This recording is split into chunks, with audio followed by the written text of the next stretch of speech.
నిత్య పూజలివివు నేరిచిననో ప్రత్యక్షమైనట్టి పరమాత్మునికి నిత్య పూజలివివో.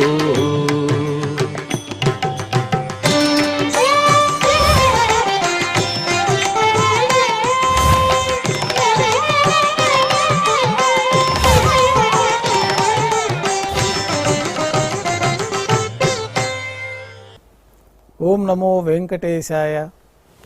ఈరోజు మంగళవారము, శ్రీ శోభకృతనామ సంవత్సరము, ఉత్తరాయణము, శిశిర ఋతువు, పాల్గొన మాసము, కృష్ణపక్షము, అష్టమి తిథి, పూర్వాషాఢ నక్షత్రము, ఏప్రిల్ 2, 2024.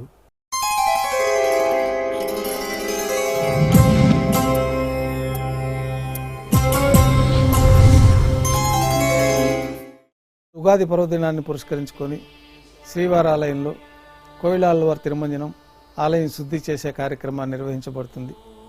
ఈ కార్యక్రమంలో భాగంగా ప్రాతకాల ఆరాధనలు పూర్తయిన తర్వాత గర్భాలయంలో దేవతామూర్తులందరినీ బంగారు వాకిల్లోకి వెంచేపు చేసుకొని గర్భాలయం అంతా శుద్ధి చేసే కార్యక్రమంలో భాగంగా పరిమళాన్ని మేళతాళాలతో ఊరేగింపుగా ధ్వజస్తంభం ప్రదక్షిణంగా గర్భాలయంలోకి తీసుకువచ్చి గర్భాలయంలో గోడలకంతా కూడా ఈ పరిమళాన్ని లేపనం గావించి ఉత్సవమూర్తులందరికీ ఏకాంత తిరుమంజనాన్ని నిర్వహించి శుద్ధి అయిన తర్వాత ఉత్సవమూర్తులందరూ యథాస్థానంలో వేంచేసిన తర్వాత అష్టోత్తర శతనామావళితో అర్చన నిర్వహించి మాధ్యాహ్నిక నైవేద్యంలో భాగంగా అన్నప్రసాదాలు, పన్యారాలు స్వామివారికి నైవేద్యంగా సమర్పించి కోయిలాల్వారి తిరుమంజనం పూర్తవుతుంది.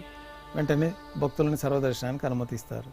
కోయిలాల్వారి తిరుమంజనం సందర్భంగా ఈరోజు అష్టదళ పాదపద్మారాధన రద్దు చేయబడి ఉన్నది. ఉభయ దేవేరులతో శ్రీ మలయప్ప స్వామివారు బంగారు తిరిచిపోయిన వేంచేసి మేళతాళాలతో ఊరేగింపుగా విమాన ప్రదక్షిణంగా సంపంగి ప్రాకారంలో గల కళ్యాణ మండపానికి చేరుకుంటారు. కళ్యాణోత్సవం ప్రారంభమవుతుంది. పుణ్యాహవాచనం, అంకురార్పణ, రక్షాబంధనము, అగ్నిప్రతిష్ఠ, స్వామివారికి అమ్మవార్లకి నూతన పట్టు వస్త్రాల సమర్పణ, మహాసంకల్ప పఠనము, మాంగళ్యాలకు అభిషేకము, మాంగళ్యాలకు ఆరాధన, శ్రీవారి తరఫున మాంగళ్యాలను అమ్మవారికి సమర్పణ. ఈ సందర్భంగా శ్రీవారికి కర్పూర నీరాజనం, అమ్మవార్లకి కర్పూర నీరాజనం సమర్పించి విశేషమైన హోమాలతో పూర్ణాహుతి పూర్తయిన తర్వాత మాలా పరివర్తనం కార్యక్రమాన్ని నిర్వహించి ఉభయ దేవేరుల్ని శ్రీవారి చెంతకు చేర్చి ఈ సందర్భంగా అక్షతారోపణం అనే వైదిక కార్యక్రమాన్ని నిర్వహించి స్వామివారికి కర్పూర నీరాజనం, నైవేద్యం, తిరిగి కర్పూర నీరాజనంతో కళ్యాణోత్సవం పూర్తి అవుతుంది. ఉభయ దేవేరులతో శ్రీ మలయప్ప స్వామివారు మేళతాళాలతో ఊరేగింపుగా ధ్వజస్తంభం వద్ద గల అద్దాల మండపానికి చేరుకుంటారు. వేద పారాయణ నడుమ ఊంజల్ సేవను వైభవంగా నిర్వహించి కర్పూర నీరాజనంతో ఊంజల్ సేవ పూర్తి చేసుకుని ఉభయ దేవేరులతో శ్రీ మలయప్ప స్వామివారు మేళతాళాలతో ఊరేగింపుగా ఆలయం వెలుపల కల వైభవోత్సవ మండపానికి చేరుకుంటారు. అక్కడ ఆర్జిత బ్రహ్మోత్సవంలో భాగంగా స్వర్ణ గరుడ వాహనంపైన శ్రీ మలయప్ప స్వామివారు వేంచేస్తారు. కర్పూర నీరాజనంతో స్వర్ణ గరుడ వాహన సేవ పూర్తి అవుతుంది. హనుమంత వాహనంపైన శ్రీ మలయప్ప స్వామివారు వేంచేస్తారు. కర్పూర నీరాజన సమర్పణతోటి హనుమంత వాహన సేవ పూర్తి అవుతుంది. పెద్ద శేష వాహనంపైన శ్రీ మలయప్ప స్వామివారు వేంచేస్తారు. కర్పూర నీరాజన సమర్పణతోటి పెద్ద శేష వాహన సేవ పూర్తి అవుతుంది. మలయప్ప స్వామివారు తిరుచిలో వేంచేస్తారు.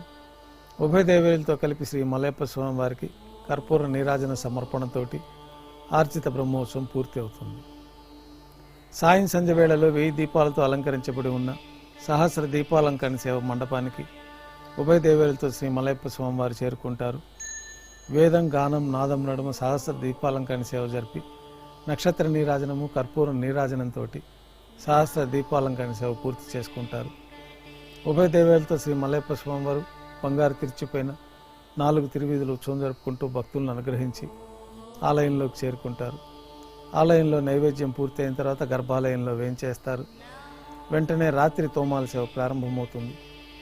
ఉదయం సమర్పించిన పుష్పమాలికలన్నీ సల్లింపు చేసుకొని గర్భాలయాన్ని శుద్ధి చేసుకొని బంగారు పంచపాత్రలో శుద్ధ తోయాన్ని నింపుకొని శ్రీ వైకానస భగవత్ శాస్త్రోక్తమైన విధానంలో దేవతామూర్తులందరికీ ఉపచారాలు సమర్పించి కొత్త పుష్పమాలికల మూలమూర్తికి, ఉత్సవమూర్తులకి అలంకరణ జరిపి చతుర్వేద మంత్రాలతో మంత్రపుష్పాన్ని సమర్పించి నక్షత్ర నీరాజనము కర్పూర నీరాజనంతో రాత్రి తోమాల సేవ పూర్తి అవుతుంది. తులసీ దళంతో అష్టోత్తర శతనామార్చన నిర్వహించిన తర్వాత రాత్రి నైవేద్యంలో భాగంగా అన్నప్రసాదాలు, పඤ్ఞారాలు, దోశ, ఘంటానాదం మధ్య నైవేద్యంగా సమర్పించి తిరువీస నైవేద్యం పూర్తయిన తర్వాత భక్తులని సర్వదర్శనానికి అనుమతిస్తారు.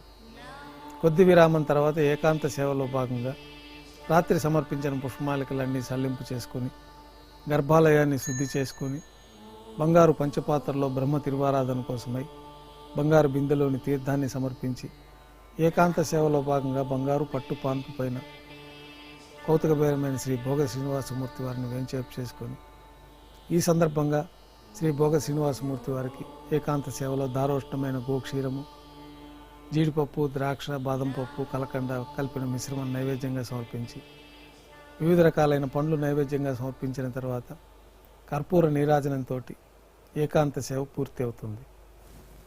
ఓం నమో వెంకటేశాయ.